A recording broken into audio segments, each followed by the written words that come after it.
40% das avarias graves de motor em Portugal começam exatamente da mesma maneira, por sobreaquecimento. E o mais irritante nem é a avaria em si, é a fatura. Estamos a falar de contas que arrancam nos 430 euros para uma junta da culatra num carro simples e que sobem tranquilamente até aos 6.000 euros, quando o bloco racha ou o motor fica para retificar. Tudo isto por causa de um sistema que custa 2 dúzias de euros a manter em condições e que a maioria das pessoas só olha quando a agulha da temperatura já está a subir na A1 com 35 graus lá fora. Hoje vamos falar exatamente disso. E vão perceber por que é que aquele cheiro adocicado que às vezes sentem debaixo do capô é o aviso mais barato que o vosso carro alguma vez vos vai dar. Vamos começar pelo erro que dá mais dinheiro às oficinas e que quase toda a gente comete. Achar que o líquido de refrigeração é tudo igual e que basta despejar lá aquilo que estava na prateleira do supermercado ao lado do lava-vidros. Não é igual, nunca foi igual. E é aqui que muita gente estraga um motor sem dar por isso. O líquido de refrigeração não serve só para absorver o calor.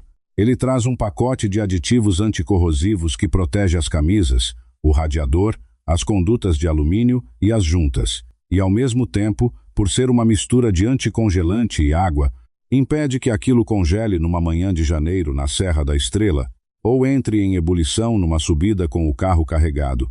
Quando misturam tecnologias diferentes, os aditivos entram em guerra uns com os outros, formam uma espécie de gelatina e a proteção contra a corrosão simplesmente desaparece.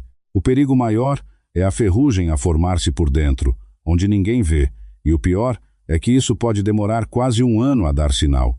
Quando dá, o cenário mais feio é chumaceiras fundidas ou culatra rachada, e aí estamos a olhar para uma conta acima dos 3.400 euros. Portanto, a regra é simples e não tem discussão. Usem o líquido especificado no manual do vosso carro e ponto final. Já agora, mais uma coisa que os mecânicos antigos sabem e a malta nova esquece. Se vão diluir o concentrado, usem sempre água destilada. A água da torneira em Portugal traz minerais e sais que se depositam por dentro do radiador e formam calcário exatamente nas passagens mais finas, aquelas que já eram estreitas de fábrica. A água destilada não traz nada disso, e é por isso que previne muito melhor a corrosão e os depósitos que levam ao sobreaquecimento. Se quiserem poupar chatices, comprem o líquido já pronto a usar, com a proporção certa feita de fábrica, e não tem de pensar mais no assunto. Antes de entrarmos na parte técnica a sério, e é agora que a conversa fica interessante, deixem-me pedir-vos só uma coisa. Subscrevam o canal. É grátis e faz uma diferença enorme deste lado. Vamos então aos prazos, porque é aqui que a maioria dos condutores portugueses falha. Toda a gente troca o óleo religiosamente e depois deixa o líquido de refrigeração 10 anos no carro como se aquilo fosse eterno. Não é. Tal como qualquer outro fluido, ele perde propriedades, os aditivos esgotam-se e a partir daí o sistema começa a criar corrosão por dentro do radiador até ao dia em que o motor aquece sem razão aparente. Os manuais falam em cerca de 50.000 quilômetros para os líquidos verdes de base silicatada e podem chegar aos 160.000 quilômetros nos de longa duração, os laranja e dourados. Mas quem trabalha com isto todos os dias diz outra coisa. Entre os 50.000 e os 100.000 quilômetros, uma lavagem completa é dinheiro bem gasto, e há sinais que não devem ignorar de maneira nenhuma. Aquele cheiro doce debaixo do capô significa líquido a evaporar onde não devia. Temperatura sempre acima do normal é sinal claro. E se ouvirem um gorgolejar dentro do painel ou junto ao motor logo depois de ligar, isso quer dizer que há ar em sítios onde só devia haver líquido. Se abrirem o vaso de expansão e virem borras, óleo à superfície ou uma cor castanha em vez da cor original, não há dúvidas nenhumas. Aquilo tem de ser lavado. O termóstato é o segundo componente mais importante de todo este sistema e o mais esquecido de todos. Ele é uma válvula escondida entre o motor e o radiador que decide quando o líquido pode circular. Com o motor frio, fica fechado de propósito para que o motor aqueça depressa, porque motor frio consome mais e desgasta mais. Quando a temperatura chega à zona de trabalho, algures entre os 90 e os 105 graus consoante o carro, ele abre e deixa o líquido ir arrefecer ao radiador. Agora reparem no perigo. Se ele encrava fechado, o carro aquece numa questão de minutos e provavelmente vão levantar o capô com a junta da culatra já ida. Se encrava aberto, o motor nunca atinge a temperatura ideal, anda sempre frio, consome mais combustível, suja os injetores e provoca desgaste prematuro.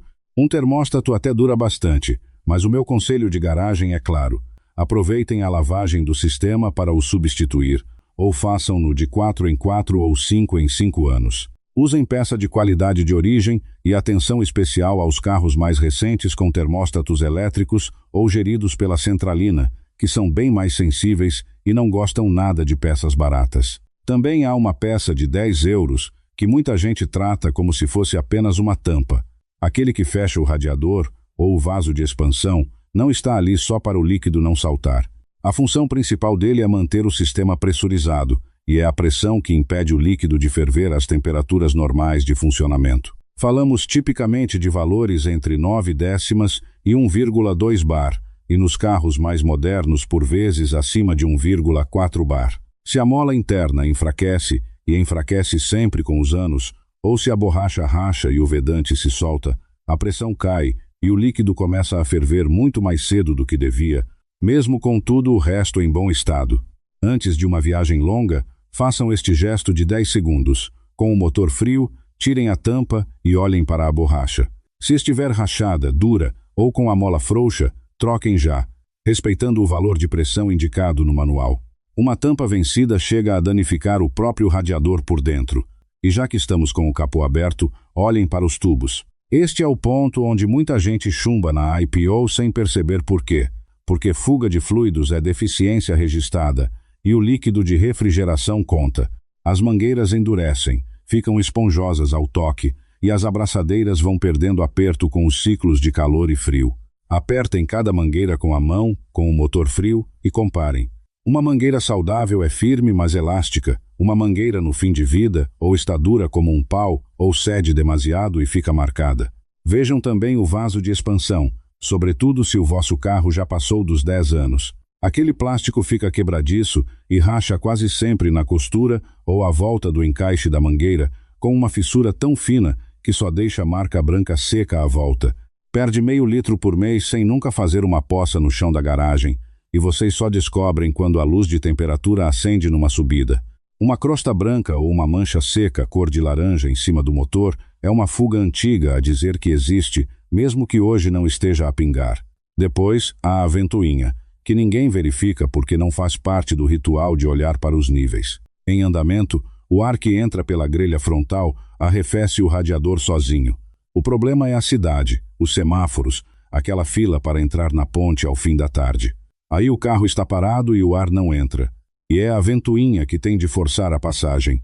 O teste é ridiculamente simples e faz-se em 30 segundos. Liguem o motor e ponham o ar-condicionado no máximo. A ventoinha tem de arrancar quase de imediato. Se o vosso carro tem duas e só uma trabalha, isso já chega para sobreaquecer num engarrafamento. Quando não arrancam, o problema costuma estar num fusível, num relé, num sensor de temperatura, na cablagem ou no próprio motor da ventoinha, e nunca deve ficar para a semana seguinte. Há ainda um erro tipicamente português que custa fortunas e nasce da vontade de poupar 60 euros. Quando chega a hora do kit de distribuição, muita gente pergunta se dá para trocar só a correia e os rolamentos e deixar a bomba de água, já que a bomba ainda não está a verter. Nos motores em que a bomba é acionada pela correia de distribuição, isso é das piores decisões que podem tomar. A bomba tem a vida útil praticamente igual à da correia, e se ela gripar ou o rolamento dela ceder daqui a 30 mil quilômetros, arrasta a correia com ela. Nos motores de válvulas interferentes, e são quase todos os diesel que andam por cá, isso significa válvulas dobradas e motor aberto. Trocar a bomba junto com a correia é mão de obra que já está paga na fatura, porque o mecânico já lá está com tudo desmontado. E agora chegamos à parte que separa uma reparação bem feita de um desastre anunciado, porque é possível fazer tudo isto corretamente e mesmo assim destruir o motor a seguir. Se ainda não subscreveram, façam-no antes deste último ponto, porque é o passo que mais gente ignora. Sempre que se faz uma lavagem do sistema ou simplesmente se atesta líquido, fica ar preso lá dentro. Esse ar junta-se em bolsas e cria uma espécie de rolhão que impede o líquido de circular. E o mais traiçoeiro é isto. Essa bolsa provoca sobreaquecimento localizado, normalmente junto ao termóstato ou à culatra. E o indicador de temperatura no painel pode nunca acusar nada, porque o sensor está a medir líquido e não a bolsa de ar. Já vi motores morrerem com a agulha no meio. A purga faz-se assim. Estacionem o carro numa ligeira inclinação, com a frente virada para cima, de modo a que a tampa do vaso ou do radiador fique no ponto mais alto do sistema. Com a tampa aberta, liguem o motor e ponham o aquecimento do habitáculo no máximo, para que o radiador do sistema de aquecimento também encha. À medida que o motor aquece, o termóstato abre e vão ver as bolhas a subir. Vão atestando devagar sempre que o nível desce, até deixarem de aparecer bolhas e o líquido ficar estável. Alguns carros têm um parafuso de purga próprio, por isso vale a pena confirmar no manual. Se não fizerem isto, um sistema acabado de limpar consegue sobreaquecer na primeira viagem e transformar uma manutenção barata numa avaria grave. Resumindo tudo, usem apenas o líquido especificado, diluído com água destilada.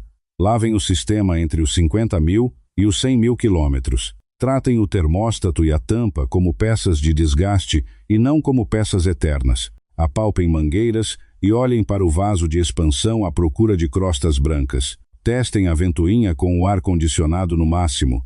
Troquem a bomba de água junto com a correia de distribuição e purguem sempre o ar depois de mexer no sistema. 7 gestos que custam pouco mais do que uma tarde de sábado e que evitam a tal fatura de 6.000 euros. Agora contem-me nos comentários qual é a marca, o modelo e os quilômetros do vosso carro e digam-me se já vos aconteceu a agulha da temperatura subir, se já apareceu algum código de avaria no painel ou se andam a atestar líquido de refrigeração sem descobrir onde ele se vai. Leio tudo e as dúvidas mais repetidas vão dar vídeo novo. Se isto vos poupou uma avaria, deixem o gosto, mandem este vídeo àquele amigo que anda a deitar água da torneira no radiador e subscrevam o canal, porque no próximo vamos abrir outro assunto que dá muito dinheiro a quem conta com a vossa distração.